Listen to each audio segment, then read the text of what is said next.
Welcome to Samba Samba. Enjoy the video. In this video, I will explain how to make bread dough.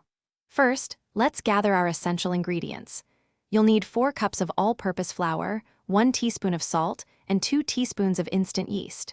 Next, warm 1 1/2 cups of water to around 105 degrees Fahrenheit.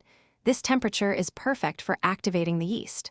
Finally, add 1 tablespoon of sugar to the warm water to give the yeast some food. This simple start ensures a great foundation for your homemade bread.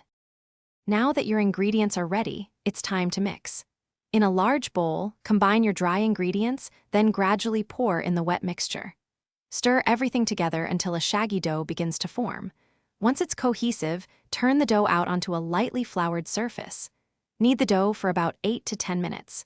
You'll know it's ready when it feels smooth and elastic, indicating proper gluten development. After kneading, the dough needs to rest and rise. Lightly grease a large bowl, place your dough inside, and cover it with plastic wrap or a damp cloth. Let it rise in a warm place for approximately 1 hour or until it has visibly doubled in size. This first proof is crucial for flavor and texture.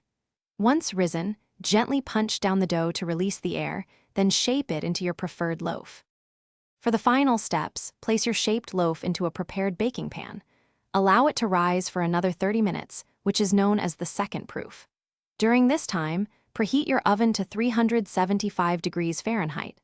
Once the oven is ready and the dough has risen again, it's time to bake your delicious bread. Remember to check the description for a link to those fantastic leak-proof containers and other great deals. Bake for about 30 to 35 minutes, or until golden brown and hollow sounding when tapped. Thanks for watching. Consider subscribing if we helped you.